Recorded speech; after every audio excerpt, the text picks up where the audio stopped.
특별하게 바꾼 사람이라는 제목을 통해서 하나님의 은혜를 나누고자 합니다. 로마의 콘티탄스누스와 막센티우스는 밀비오 다리를 사이에 두고 물러설 수 없는 한판의 전쟁을 하게 되었습니다. 그때 절대 약세였던 콘스탄티누스는 이 일을 두고 하나님께 기도하기 시작하였습니다. 그때 갑자기 그에게 특별한 환상이 보여졌습니다. 갑자기 하늘이 열리면서 십자가가 보였는데 그 위엔 이것을 가지고 싸우라 승리하리라 라는 글자가 새겨져 있었습니다.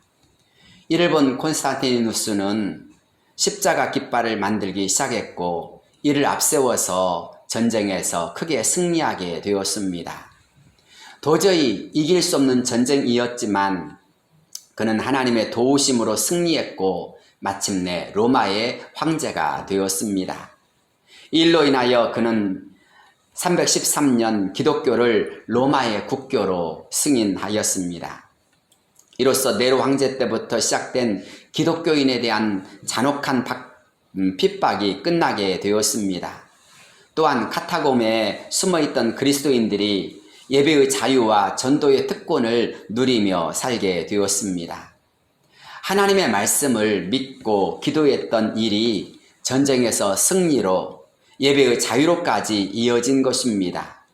한 번의 기도가 로마의 역사와 세계 기독교회의 역사를 바꾼 것입니다. 이것은 오늘 성경 말씀도 마찬가지입니다. 오늘 우리가 읽은 본문을 보면 나면서부터 소경되었던 한 사람이 나옵니다. 그런데 그에게 아주 특별한 일이 일어났습니다. 바로 그가 눈을 뜨게 된 것입니다. 어떻게 이런 일이 가능할까요?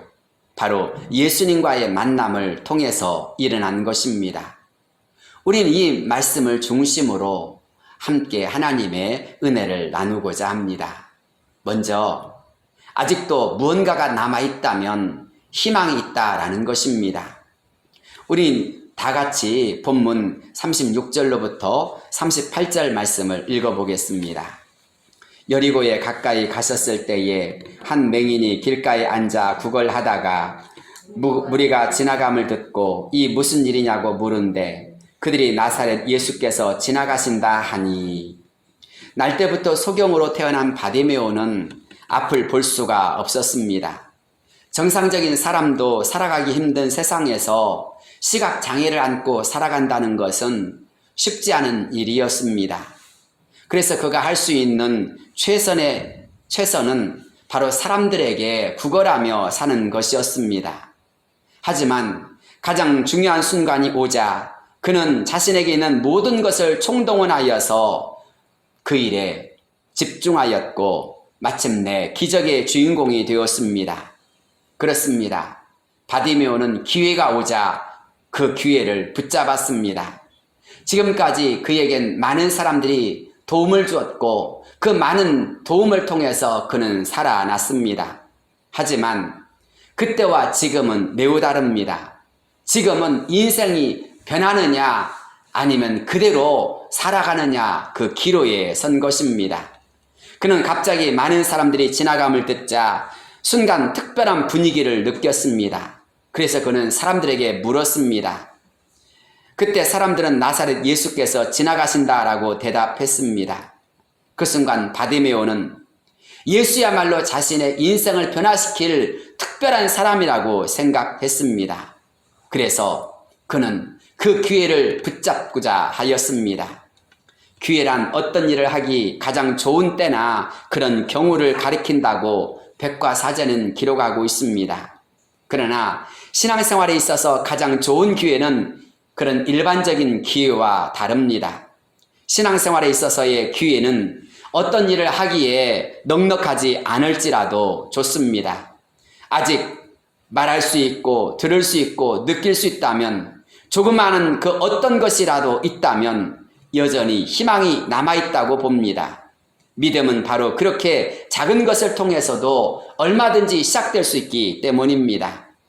그러나 기적을 일으킨 데는 반드시 믿음이라는 재료가 필요합니다. 하나님은 작고 보잘것없는 것을 통해서도 크게 역사하실 수 있기 때문입니다. 우리가 잘 아는 오병이어의 기적을 한번 생각해 보십시오. 요한복음 6장을 보면 오병이어의 기적이 나옵니다. 보리떡 5개와 물고기 2마리를 통해서 성인 남자만 5,000명 이상이 먹고도 12광주리가 남았다고 하였습니다.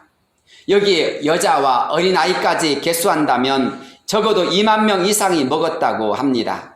그런데 그 오병이어의 기적이 어떻게 시작되었습니까? 한 소년의 작은 도시락으로부터 시작되었습니다. 구약성경 열왕기하 4장의 말씀을 보십시오. 오병이어의 이야기와 비슷한 이야기가 나옵니다. 남편이 일찍 죽고 2 아들과 함께 살아가는 여자가 있었습니다. 그런데 채주가 빚을 갚지 않으면 2 아들을 종으로 데려가겠다고 하였습니다. 아들을 빼앗길 수밖에 없는 급박한 상황이 벌어진 것입니다. 집이 너무 가난하여서 도저히 빚을 갚을 수 없었고 돈을 빌릴 데도 없었습니다. 그런데 그때 여인이 어떻게 했습니까? 엘리사 선지자를 찾아가서 도와달라고 하였습니다. 그때 엘리사가 했던 말이 무엇입니까? 너의 집에 무엇이 있느냐라고 물었습니다. 기름 한 병뿐이라고 대답하는 그녀에게 엘리사는 아들과 함께 이웃을 찾아가서 그릇을 빌리되 조금 빌리지 말고 많이 빌리라고 하였습니다. 그리고 그 그릇에 기름을 부으라고 하였습니다. 그런데 여인을 보십시오. 엘리사가 말한 대로 온전히 순종하였습니다. 많은 그릇을 빌려왔고 그 그릇에 기름을 붓고 또 기름을 부었습니다. 그리고 모든 그릇에 기름이 가득 찼을 때 다시 엘리사를 찾아와서 이제 어떻게 해야 할 것을 물었습니다. 그러자 엘리사는 그것을 팔아 빚을 갚고 생활하라고 하였습니다. 빌려온 크고 많은 그릇을 채우게 된 것도 작은 기름병 한 병으로부터 시작되었습니다. 그러나 그것보다 더 중요한 것은 엘리사가 가까이 있다는 것을 알자 그에게 찾아가 도움을 구한 것입니다. 능력과 사랑의 선지자였던 엘리사가 가까이 있을 때 그 기회를 그녀는 붙잡았던 것입니다. 여인은 그 기회를 붙잡았고 믿음으로 나아가 부르짖고 간구하자 이 가정의 회복의 역사가 승리의 역사가 일어난 것입니다. 그렇습니다. 하나님은 이렇게 기회가 있을 때 그 기회를 붙잡고 최선을 다하는 사람에게 은혜를 베풀어 주십니다. 우린 흔히 나에겐 뭐뭇밖에 없다라고 생각하며 낙심하거나 절망할 때가 많이 있습니다. 부정적인 말을 할 때가 많고 미리 포기하거나 절망할 때가 많이 있습니다.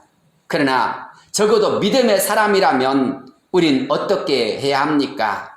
남아있는 희망을 포기하지 말아야 합니다. 최선을 다해서 그 일에 집중할 수 있는 자가 되어야 합니다. 아직 우리에게 무엇이 남아있는가를 잘 살피면서 그걸 가지고 하나님께 나가는 자가 되어야 합니다. 만약 우리의 삶 속에서 물질이 사라졌다 할지라도 건강이 있다면 아직 기회가 있는 것입니다. 우리의 삶 속에서 무언가 문제가 생겼다 할지라도 다른 어떤 통로가 있다면 아직도 희망이 있는 것입니다. 그런 면에 있어서 감사함으로 하나님께 나아가십시오. 조금밖에 없을지라도 그 시간이나 경험, 몸을 가지고 주님 앞으로 나아갈 때 주님은 그것을 통해 얼마든지 역사하실 수 있는 분이기 때문입니다. 바디메오가 그랬습니다. 주님께서 아직 내 가까운 곳에 계시다면 희망이 있다는 것을 그는 깨달은 것입니다. 99%의 불가능 속에서도 1%의 희망을 가지고 바디메오는 주님을 찾았고 주님의 도우심을 간구했습니다. 결국 그 마음이 주님으로부터 놀라운 은혜를 받는 통로가 된 것입니다.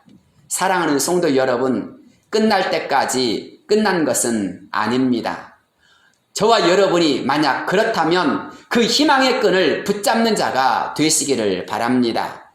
성경은 우리에게 이렇게 말씀합니다. 보라, 지금은 은혜 받을 만한 때요. 보라, 지금은 구원의 날이로다. 그렇다면 우리 모두 구원의 날에 은혜의 시간에 하나님께 나아가는 자가 되기를 바랍니다. 그것이 바로 우리에게 은혜 받을 수 있는 기회가 되어지고 또한 하나님의 역사를 체험할 수 있는 놀라운 시간이 되기 때문입니다. 사랑하는 성도 여러분, 저와 여러분의 모든 삶 속에서 희망이 있음을 기억하십시오. 소망이 넘침을 기억하시길 바랍니다. 하나님께서 풍성한 은혜를 주실 줄로 믿습니다. 두 번째로, 내가 잘할 수 있는 것을 극대화하는 자가 되어야 합니다. 바디메오는 나사렛 예수께서 지나가신다라는 말을 듣자마자 조금도 지체하지 않고 다윗의 자손 예수여 나를 불쌍히 여기소서라고 외치기 시작했습니다. 어쩌면 그의 부르짖음은 절규에 가까웠습니다. 얼마나 큰 소리로 외쳤던지 주변 사람들이 그를 꾸짖었다라고 하였습니다. 그런데 생각을 해보십시오. 사람들이 얼마나 못됐습니까? 거지가 도와달라고 하는데 어떻게 도와주지는 못할 망정 사람의 길을 팍팍 꺾을 수가 있습니까? 자기만 생각하기 때문입니다. 자기들만 주님을 더 가까이 하고 싶은 욕심 때문입니다. 아니, 거지라고 사람을 무시하고 있기 때문입니다. 만약 그가 회당장이나 백부장만 되었어도 그렇게 대하지는 않았을 것입니다. 즉 사람을 외모로 판단했기 때문입니다. 이것이 정말 올바른 태도일까요? 예수님을 따른다는 사람들이 어떻게 이렇게 하는 것일까요?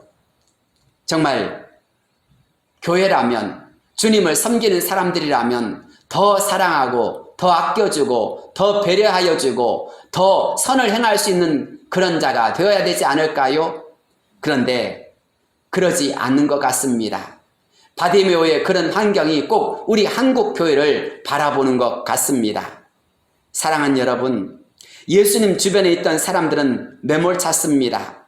냉정하게 바디메오를 비하하면서 그를 꾸짖었습니다. 그것이 그에게 얼마나 큰 상처가 되었겠습니까? 정말 낙심하기 쉬웠을 것입니다. 그럼에도 불구하고 바디메오의 색다른 점을 보십시오. 그는 그런 사람들 때문에 낙심하거나 포기하지 않았습니다.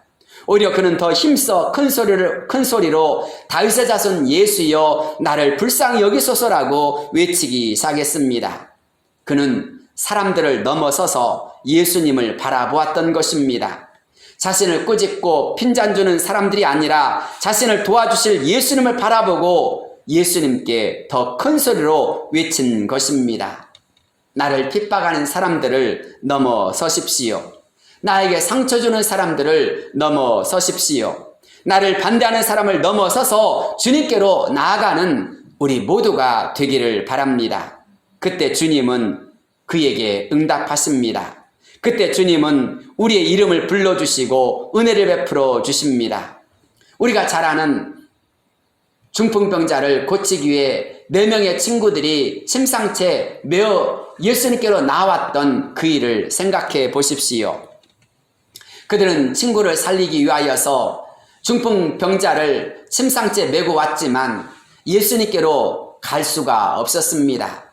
수많은 사람들이 예수님을 보기 위해서 그 집 앞에 모여들었기 때문에 예수님께로 가는 길이 어려웠습니다. 그래서 그들은 포기하였습니까? 아닙니다. 그들은 예수님께서 계신 그 집의 지붕 위로 올라갔습니다. 그리고 그 지붕을 뜯기 시작하였습니다. 심상채 내려드리기 위해서는 작은 구멍이 아니라 큰 구멍을 내야 했을 것입니다. 집 전체가 크게 위험해질 수 있는 그런 상황인 것입니다. 그럼에도 불구하고 그들은 친구를 살리겠다는 마음으로 그 집의 지붕을 뜯기 시작하였습니다. 집주인이 얼마나 야단을 쳤겠습니까? 수많은 사람들이 얼마나 손가락질을 하였겠습니까? 이로 인하여서 물질적인 손해가 얼마나 발생하였겠습니까? 그러나 친구를 살리겠다는 그 마음은 그 어떤 것이라 할지라도 다 넘어섰습니다. 그 결과 그 중풍병자는 예수님으로부터 치유를 받았고 올 때는 침상에 누워서 왔지만 갈 때는 침상을 들고 가는 자가 되었습니다. 수많은 사람들이 그를 향하여 손가락질하며 그들을 향하여서 비판하였을지라도 기적이 일어나자 그곳엔 칭찬과 놀라운 하나님의 역사를 찬양하는 소리만 가득하게 되었습니다. 사랑하는 성도 여러분, 저와 여러분을 가로막고 있는 것은 무엇입니까? 저와 여러분을 지치게 만드는 것은 무엇입니까?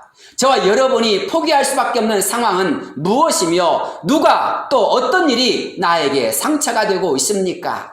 그것을 넘어서는 자가 되시기를 바랍니다. 다윗의 자손 예수여 나를 불쌍히 여기소서, 다윗의 자손 예수여 나를 불쌍히 여기소서라고 바디메오는 소리치고 또 소리쳤습니다. 그의 부르짖음은 기도가 되었습니다. 그의 사모함은 간절했고 그의 부르짖음은 애절했습니다. 그리고 마침내 그의 부르짖음은 주님의 귀에도 들리게 되었습니다. 40절부터의 말씀을 보십시오. 예수께서 머물러 서서 명하여 데려오라 하셨더니 그가 가까이 오매 물어 이르시되 내게 무엇을 하여 주기를 원하느냐? 이르되 주여 보기를 원하나이다. 예수께서 그에게 이르시되 보라 내 믿음이 너를 구원하였느니라 하시매 곧 보게 되어 하나님께 영광을 돌리며 예수를 따르니 백성이 다 이를 보고 하나님을 찬양하니라. 주님이 응답하실 때까지 포기하거나 낙심하지 않고 외치자 마침내 주님께서 그를 부르신 것입니다. 그를 데려오라. 그 순간 모든 문제가 해결되었습니다.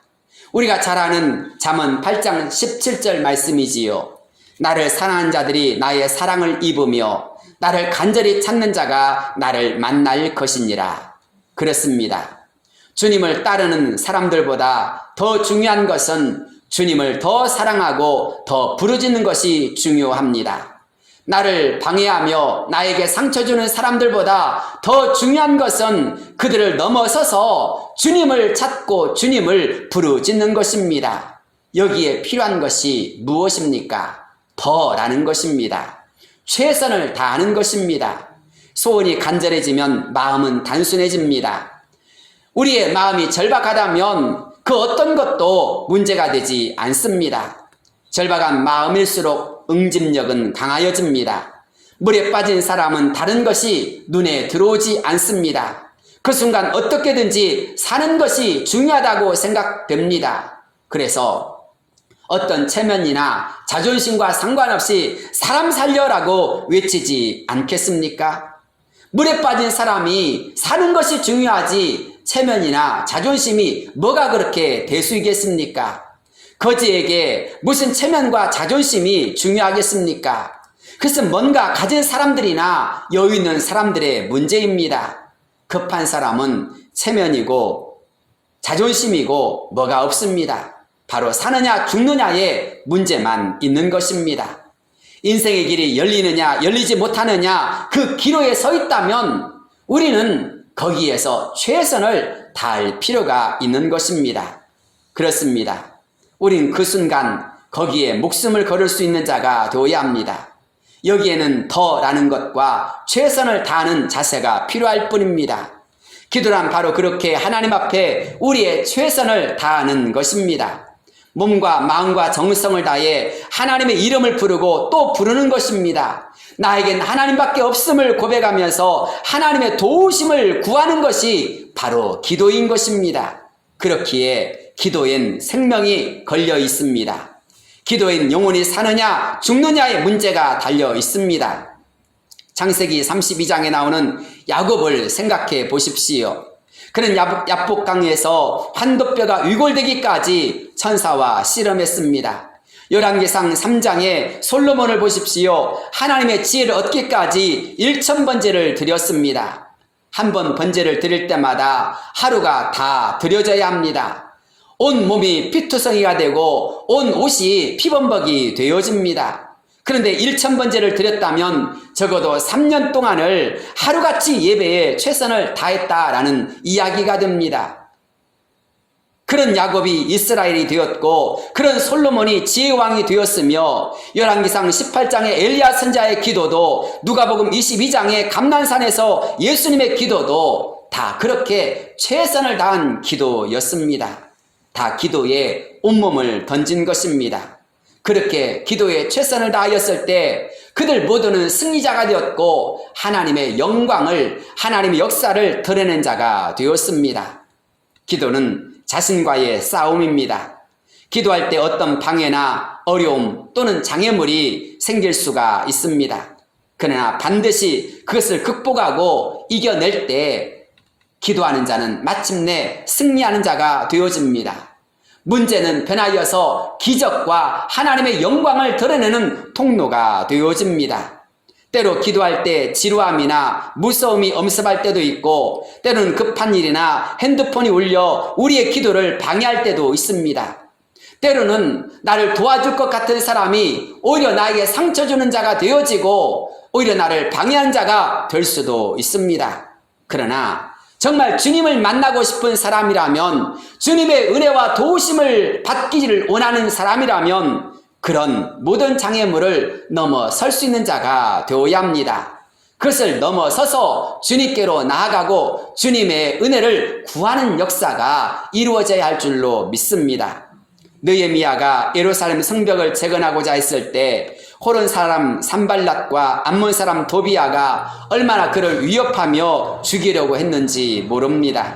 그러나 느헤미야는 그 때문에 자신의 꿈을, 그리고 더 나아가 하나님을 위한 일을 포기하지 않았습니다. 그는 최선을 다해서 끝까지 성벽 재건하는 일에 집중하였습니다. 우리도 마찬가지입니다. 기도할 때 주님이 찾기까지, 주님이 데려오라 말씀하실 때까지 우리는 힘과 노력을 집중해야 합니다. 더 최선 다해서 부르짖는 과정이 있어야 합니다. 부르짖을 때 집중력이 생기고 우리의 마음은 절박해지며 오직 예수님만 보여지게 됩니다.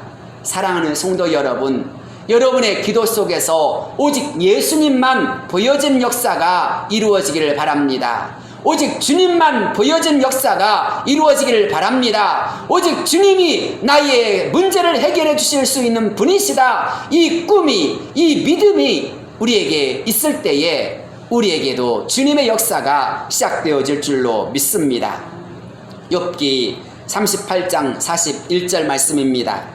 까마귀 새끼가 하나님을 향하여 부르짖으며 먹을 것이 없어서 허우적거릴 때에 그것을 위하여 먹이를 마련하는 이가 누구냐? 까마귀 새끼가 먹을 것이 없을 때 하나님을 향하여 온몸으로 허우적거린다고 하였습니다. 새들 가운데 가장 손가락질 받는 새가 있다면 까마귀일 것입니다. 그런데 까마귀 새끼인들 어찌 사랑스럽겠습니까? 환영받지 못합니다. 그런데 하나님 그런 미물이 하나님을 향하여 부르짖으며 온몸으로 기도하면 불쌍히 여기시고 살려주신다라고 하였습니다. 그것을 위하여 친히 먹이를 마련해 주신다고 하십니다. 마태복음 6장 26절 말씀을 보십시오. 공중에 새를 보라. 심지도 않고 거두지도 않고 창고에 모아 들이지도 아니하되 너희 하늘 아버지께서 기르시나니 너희는 이것들보다 귀하지 아니하냐. 심지도 않고 거두지도 않지만 하나님께서는 공중의 새들을 기르신다고 하였습니다. 까마귀 새끼에게도 먹을 것을 주신다고 하였습니다. 하물며 새들보다 더 귀한 하나님의 자녀를 어찌 가만두시겠느냐라는 것입니다. 하나님의 자녀인 저와 여러분을 도와주시고 함께하여 주시고 인도해 주실 것을 말씀해 주시는 것입니다. 그래서 에레미야 33장 3절은 이렇게 말씀하지 않습니까? 너는 내게 부르짖으라. 내가 내게 응답하겠고 내가 알지 못하는 크고 은밀한 일을 내게 보이리라. 또 시편 34편 15절에서 17절 말씀이지요. 여호와의 눈은 의인을 향하시고 그의 귀는 그들의 부르짖음에 기울이시는도다. 의인이 부르짖음에 여호와께서 들으시고 그들의 모든 환난에서 건지셨도다. 여호와는 마음이 상한 자를 가까이 하시고 충심으로 통회한 자를 구원하시는도다. 의인은 고난이 많으나 여호와께서 그의 모든 고난에서 건지시는도다. 그렇습니다.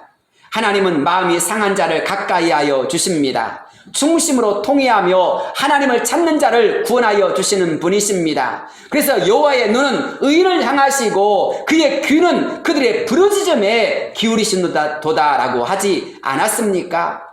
하나님은 성도들이 부르짖을 때에 그 기도를 들으시고 그들의 모든 환난에서 건지시는 분이라고 하였습니다. 그렇습니다. 그렇다면 이것이 우리가 기도해야 될 이유가 되는 것입니다. 이것이 우리가 부르짖어야 할 근거가 되는 것입니다.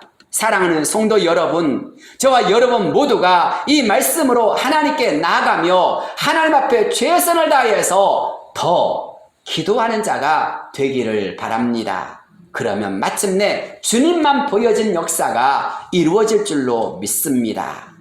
많은 사람들이 바디메오를 꾸짖었지만 그는 최선을 다하고 또 최선을 다했습니다. 부르짖고 또 부르짖었을 때 그에겐 예수님만 보여지게 되었고 마침내 그 소리를 들으신 예수님은 그를 데려오라 라고 말씀하신 것입니다. 이와 같이 우리 모두도 예수님만 보여지는 사람이 다 되기를 축복합니다. 세 번째로 예수님이 나의 주님 되시는 사람은 마침내 찬송하는 자가 됩니다. 예수님은 지금 마지막으로 여리고를 지나 예루살렘으로 올라가시는 중이었습니다. 이때 거의 대부분의 여리고 사람들은 예수님을 보면서 큰 소리로 환호했습니다. 그들은 가까이에서 예수님을 한 번이라도 더 보고자 애를 썼습니다. 하지만 그런 수많은 무리들과 달리 예수님께서 특별한 반응을 보이신 사람은 오직 소경거지 바디메오였습니다. 예수님은 그 행차에서 오직 바디메오의 이름을 불러주셨고 그를 만나주셨으며 그의 소원에 응답해 주셨습니다. 무엇 때문이었습니까?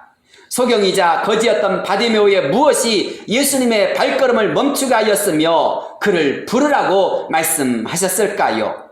바로 그의 외침 때문이었습니다. 다윗의 자손 예수여 나를 불쌍히 여기소서라고 했던 그의 부르짖음 때문이었습니다. 여기서 다윗의 자손이여라는 말이 왜 그렇게 중요할까요? 그 말은 곧 메시아, 곧 당신만이 나의 구원자 또는 당신만이 나의 왕이십니다 라는 말이었기 때문입니다. 그냥 하는 말이 아니라 그의 외침은 예수님을 정확하게 보고 부르짖는 기도였기 때문입니다. 바디메오는 단순히 예수님을 랍비라고 하지 않았습니다. 이 말은 바디메오가 예수님을 단지 자신의 질병을 치료해주는 사람으로서가 아니라 주님을 나의 인생을 변화시킬 수 있는 능력의 주 하나님이심을 고백하고 있기 때문입니다. 사랑하는 성도 여러분, 하나님을 나의 왕, 나의 하나님, 나의 능력이라고 고백하는 그 믿음, 그 중심을 하나님은 보신 것입니다. 우리가 흔히 하는 말이 있지 않습니까? 아무리 맛있는 떡이 있어도 내 떡이어야 합니다. 아무리 좋은 것이라 할지라도 내 것이 될 때에 마음껏 사용할 수 있습니다. 하나님이 아무리 선하시고 좋으신 분이라 할지라도 나의 하나님이 되어주실 때 하나님은 나에게 의미가 있는 것입니다. 바디메오를 보십시오. 그는 시각장애인이었습니다. 그래서 예수님이 어디 계신지 알 수가 없었습니다. 예수님이 어떻게 생겼는지, 키가 작은지, 덩치가 큰지 알 수가 없었습니다. 그러나 그는 믿음을 가지고 예수님을 찾았고 예수님을 향하여 다윗의 자손 예수여 나를 불쌍히 여기소서라고 외쳤습니다. 그런데 그러한 그의 신앙 고백에 주님은 즉시 응답하신 것입니다. 그의 겉모습 때문이 아니라 그의 중심을 예수님은 보셨고 겨자씨만한 믿음일지라도 믿음으로 하나님을 찾았던 그의 중심을 하나님은 들으셨던 것입니다. 그렇습니다. 하나님은 나의 구주, 나의 하나님을 고백하는 사람을 찾습니다. 그리고 그들에게 놀라운 역사를 이루어 주십니다. 구약 성경을 보십시오. 아브라함도 하나님을 나의 하나님이라고 고백하였고 야곱도 요셉도 모두 하나님을 나의 하나님이라고 고백하였습니다. 모세도 마찬가지이며 사무엘이나 다윗도 마찬가지입니다. 사무엘상 2장에 나오는 한나의 기도를 들어보십시오.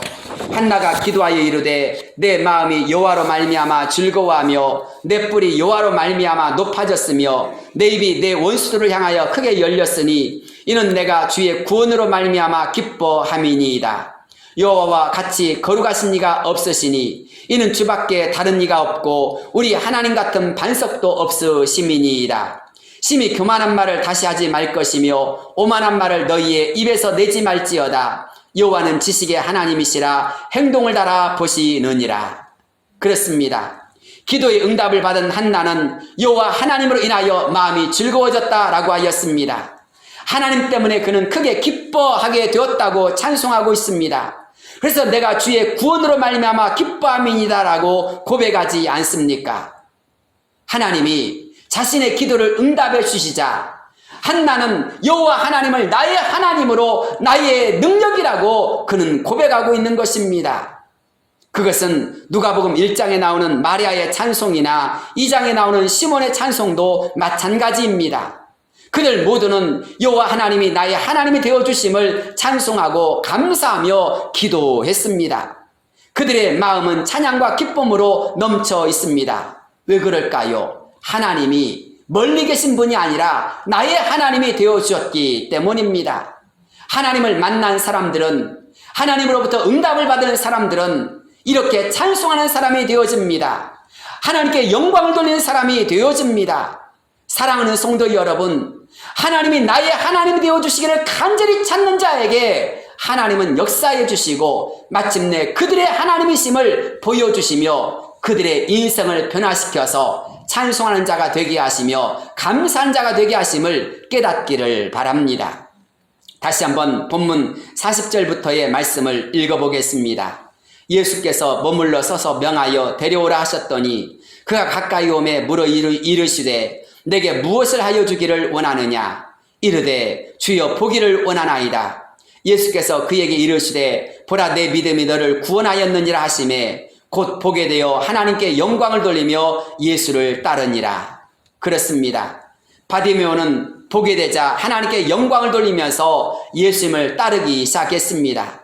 수많은 사람들 가운데에서 그는 가장 큰 기쁨을 누리며 찬송하는 자가 되었습니다. 예수님을 따라 예루살렘으로 올라가는 그의 길은 얼마나 즐겁고 찬송이 넘치는 그런 걸음이 되었는지 모릅니다. 사랑하는 성도 여러분, 예수님이 나의 주님 되시면 그의 인생은, 그의 마음은 달라지게 마련입니다. 기쁨이 가득하고 은혜가 가득하고 감사가 가득하고 찬송이 가득하는 자가 되어집니다. 그동안 바디메오는 어떤 사람이었습니까? 여리고 성문 한 모퉁이에 앉아서 사람들에게 구걸하며 살았던 사람이었습니다. 다들 그를 가리켜서 소경이라고 놀려대었고 다들 그를 가리켜서 비루한 자라고 외쳤습니다. 하지만 그런 그를 짓눌렀던 모든 억압과 속박이 예수님 때문에 해결되었습니다. 이제 그는 자유한 자가 되어졌습니다. 이제 그는 그 모든 사람들로부터 더 이상 손가락질 받지 않는 사람이 되었습니다. 아니, 예수님이 나를 이렇게 자유케 하셨다, 예수님께서 나를 이렇게 고쳐주셨다라고 증거한 자가 되어졌으며 하나님을 두높이는 자가 되었습니다. 사랑하는 성도 여러분, 우리 모두는 이 말씀을 잘 알고 있습니다. 그런즉 누구든지 그리스도 안에 있으면 새로운 피조물이라 이전 것은 지나갔으니 보라 새 것이 되었도다 라는 말씀입니다. 저와 여러분이 예수님 때문에 새로운 피조물이 되었다라고 말씀하고 있습니다. 이 말씀은 주님을 나의 구주, 나의 하나님으로 고백하는 사람들, 그래서 예수님이 내 안에 있는 사람들, 내가 예수님 안에 있는 사람들을 의미하는 것입니다. 사랑하는 여러분, 여러분 안에 예수님이 계십니까? 예수님이 여러분 안에 계십니까? 그렇다면 여러분은 진정으로 그리스도 안에서 새로운 피조물 된 사람들입니다. 하나님이 나의 아버지가 되어주시고 하나님이 나의 능력이 되시는 사람들인 것입니다. 예수님 때문에 모든 죄와 모든 억압은 깨어지고 우리 모두는 참된 자유함을 누린 자가 된 것입니다. 영원한 하나님의 나라가 우리의 것이 되어지며 저 영원한 하나님의 나라가 나의 나라가 되어지는 것입니다. 하나님을 아버지라고 부를 수 있는 자녀됨의 특권이 우리에게 임한 것입니다. 그렇다면 사랑하는 성도 여러분, 우리 모두도 하나님을 나의 하나님, 나의 능력, 나의 소망이라고 고백한 자가 되어야지 않겠습니까? 이 찬송이 저와 여러분의 찬송이 되어야 되지 않겠습니까? 무엇 때문에 이런 일이 일어났습니까? 바로 예수님 한 분 때문입니다. 예수님이 내 안에 들어오면, 예수님이 나의 구주가 되시면 이런 역사가 일어나는 것입니다. 우린 이것을 고린도후서 4장 7절에서 보게 되어집니다. 우리가 이 보배를 질그릇에 가졌으니 이는 심히 큰 능력은 하나님께 있고 우리에게 있지 아니함을 알게 하려 함이라. 우리가 사방으로 우겨쌈을 당하여도 쌓이지 아니하며 답답한 일을 당하여도 낙심하지 아니하며 박해를 받아도 버림받지 아니하며 거꾸로 뜨림을 당하여도 망하지 아니하고 우리가 항상 예수의 죽음을 몸에 짊어짐은 예수의 생명이 또한 우리 몸에 나타나게 하려 함이라. 그렇습니다. 우리 모두는 사실 연약한 사람들입니다. 너무나 쉽게 깨어질 질그릇과 다름없는 사람들입니다. 무엇인가 약점이 있고 무엇인가 허물이 있습니다. 마치 바디메오처럼 소경이 그의 삶을 짓누르며 소경이 그의 삶을 불편하게 했던 것처럼 우리도 남모르는 연약함과 허물이 있게 마련입니다. 어떤 사람은 다 좋은데 지혜가 부족한 사람이 있습니다. 어떤 사람은 다 좋은데 배경이 좀 약한 사람이 있습니다. 인생 자체가 늘 너무나도 고통스러운 사람도 있습니다. 때로는 집안에 가족들이 나의 모든 삶을 늘 어렵게 하는 경우도 있습니다. 사랑하는 여러분, 그러나 예수님과 함께 가면 우리는 승리하게 됩니다. 예수님과 함께 가면 우리는 하나님의 역사를 체험하게 됩니다. 사방으로 우겨쌈을 당하여도 쌓이지 않는 역사, 답답한 일을 당하여도 낙심하지 않는 역사, 핍박을 받아도 버림받지 않는 역사, 거꾸로 뜨림을 당하여도 망하지 않는 놀라운 승리의 역사가 바로 예수님이 함께한 자에게 나타납니다. 사랑하는 여러분, 그렇다면 주님이 나의 구주, 나의 능력, 나의 소망 되어지는 이 삶을 간절하게 찾으며 그것을 누리는 자가 되기를 바랍니다. 하나님께서 저와 여러분에게도 이 놀라운 승리 역사를 풍성하게 이루어 주실 줄로 믿습니다. 여호수아 10장 12절 말씀을 보십시오. 여호수아는 하늘의 태양과 달을 향해서 거기에 멈추라고 하였습니다. 그런데 정말 그대로 해와 달이 멈췄다라고 하였습니다. 그래서 성경을 보면 여호와께서 사람의 목소리를 들으신 이 같은 날은 전에도 없었고 후에도 없었다라고 기록하고 있습니다. 하나님이 여호수아의 하나님이 되어주신 것입니다. 바디메오의 주님이 되셨던 것처럼 여호수아의 하나님이 되어주셨던 것처럼 또 다윗의 하나님이 되어주셨던 것처럼 역시 우리에게도 마찬가지인 것입니다. 하나님은 온전히 하나님, 나를 도와주옵소서, 나를 긍휼히 여겨주옵소서, 나에겐 하나님밖에 없습니다라고 외치는 자들에게 그들의 편이 되어주시고 그들의 능력이 되어주시고 그들의 소망이 되어주십니다. 그래서 여호와는 나의 목자시니, 여호와는 나의 피난처시니, 여호와는 나의 방패시니 이 고백의 역사가 일어나도록 하십니다. 사랑하는 성도 여러분, 저와 여러분이 예수님을 찬송한 자가 되었으면 좋겠습니다. 예수님을 기뻐하면서 정말 인생을 하나님께 노래하며 영광 돌린 자가 되었으면 좋겠습니다. 그래서 우리의 가는 길엔 이젠 예수님과 함께 예루살렘으로 올라가는 바디메오와 같은 가벼운 발걸음이 시작되었으면 좋겠습니다. 그 시작이 바로 주 다윗의 자손이여 나를 불쌍히 여기소서, 다시 말해서 나의 하나님이여 나의 왕이시여 나를 불쌍히 여겨주옵소서, 나의 하나님이 되어주옵소서라고 하는 기도로부터 시작된 것입니다. 저와 여러분 모두가 바로 하나님이 나의 하나님 되시면 이 역사가 일어납니다. 이 소망이 시작되어집니다. 이 찬송이 시작되어집니다. 이 놀라운 은혜가 우리 교회와 우리 모든 사랑하는 성도들 삶 속에 가득하시기를 주의 이름으로 축복합니다. 기도하겠습니다.